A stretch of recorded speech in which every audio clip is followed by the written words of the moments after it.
लीजिए सुनिए मुंशी प्रेमचंद के लिखे कथा संग्रह मानसरोवर 8 की कहानी विध्वंस, मेरी यानी समीर गोस्वामी की आवाज में।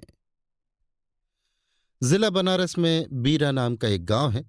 वहां एक विधवा वृद्धा संतानहीन गौड़िन रहती थी, जिसका भुनगी नाम था। उसके पास एक धुर भी जमीन न थी और न रहने का घर ही था। उसके जीवन का सहारा केवल एक भाड़ था। गांव के लोग प्रायः एक बेला चबेना या सत्तू पर निर्वाह करते ही हैं, इसलिए भुनगी के भाड़ पर नित्य भीड़ लगी रहती थी। वो जो कुछ भुनाई पाती वही भून या पीस कर खा लेती और भाड़ ही की झोपड़ी के एक कोने में पड़ी रहती। वो प्रातःकाल उठती और चारों ओर से भाड़ झोंकने के लिए सूखी पत्तियां बटोर लाती। भाड़ के पास ही पत्तियों का एक बड़ा ढेर लगा रहता था। दोपहर के बाद उसका भाड़ जलता था। लेकिन जब एकादशी या पूर्णमासी के दिन प्रथानुसार भाड़ न जलता या गांव के जमींदार पंडित उदयभान पांडे के दाने भूनने पड़ते, उस दिन उसे भूखे ही सो रहना पड़ता था। पंडित जी उससे बेगार में दाने ही न भुनवाते थे, उसे उनके घर का पानी भी भरना पड़ता था और कभी कभी इस हेतु से भाड़ बंद रहता था। वो पंडित जी के गांव में रहती थी, इसलिए उन्हें उससे सभी प्रकार की बेगार लेने का अधिकार था। उसे अन्याय नहीं कहा जा सकता। अन्याय केवल इतना था कि बेगार सूख ही लेते थे। उनकी धारणा ये थी कि जब खाने ही को दिया गया तो बेगार कैसी। किसान को अधिकार है कि बैलों को दिन भर जोतने के बाद शाम को खूंटे से भूखा बांध दे। यदि वो ऐसा नहीं करता तो ये उसकी दयालुता नहीं, केवल अपनी हित चिंता है। पंडित जी को उसकी चिंता न थी, क्योंकि एक तो भुनगी 2-1 दिन भूखी रहने से मर नहीं सकती थी और यदि देवयोग से मर भी जाती तो उसकी जगह दूसरा गौड़ बड़ी आसानी से बसाया जा सकता था। पंडित जी की यही क्या कम कृपा थी कि वो भुनगी को अपने गांव में बसाए हुए थे। चैत का महीना था और संक्रांति का पर्व। आज के दिन नए अन्न का सत्तू खाया और दान दिया जाता है। घरों में आग नहीं जलती। भुनगी का भाड़ आज बड़े जोरों पर था। उसके सामने एक मेला सा लगा हुआ था। सांस लेने का भी अवकाश न था। ग्राहकों की जल्दबाजी पर कभी कभी झुंझला पड़ती थी कि इतने में जमींदार साहब के यहां से 2 बड़े बड़े टोकरे अनाज से भरे हुए आ पहुंचे और हुक्म हुआ कि अभी भून दे। भुनगी दोनों टोकरे देखकर सहम उठी। अभी दोपहर था, पर सूर्यास्त के पहले इतना अनाज भुनना असंभव था।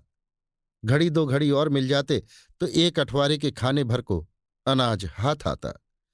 देव से इतना भी न देखा गया। इन यमदूतों को भेज दिया। अब पहर रात तक सैत मैत में भाड़ जलाना पड़ेगा। एक नैराश्य भाव से दोनों टोकरे ले लिए। चपरासी ने डांट कर कहा, देर न लगे, नहीं तो तुम जानोगी। भुनगी, यहीं बैठे रहो, जब भुन जाए तो लेकर जाना। किसी दूसरे के दाने छूऊं तो हाथ काट लेना। चपरासी, बैठने की हमें छुट्टी नहीं है, लेकिन तीसरे पहर तक दाना भुन जाए। चपरासी तो ये ताकीद करके चलते बने और भुनगी अनाज भूनने लगी।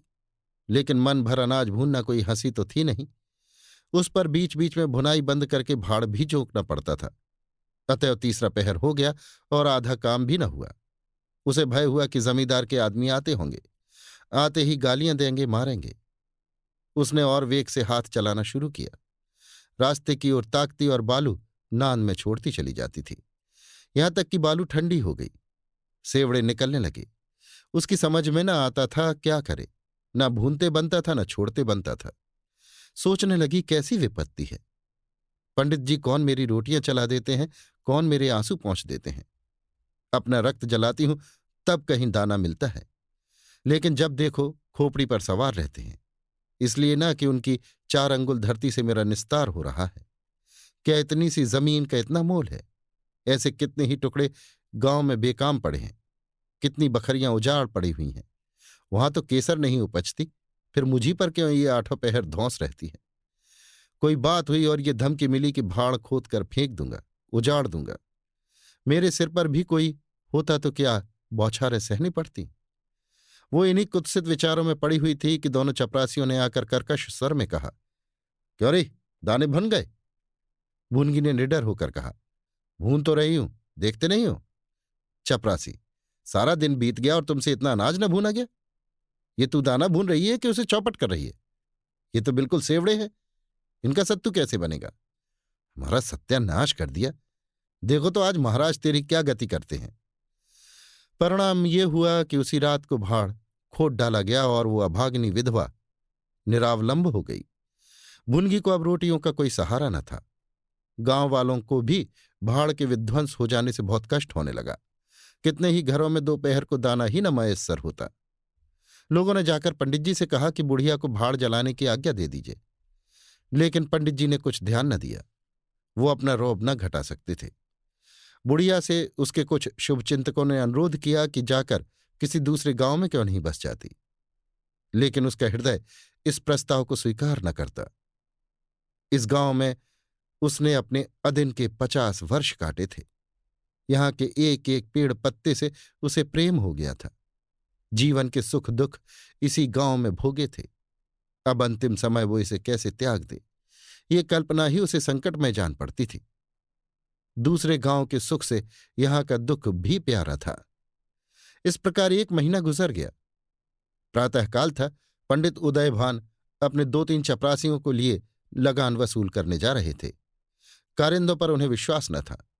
नजराने में, डांड बांध में, रसूम में वो किसी अन्य व्यक्ति को शरीक न करते थे। बुढ़िया के भाड़ की ओर ताका तो बदन में आग सी लग गई। उसका पुनरुद्धार हो रहा था।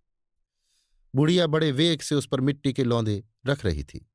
कदाचित उसने कुछ रात रहते ही काम में हाथ लगा दिया था और सूर्योदय से पहले ही उसे समाप्त कर देना चाहती थी।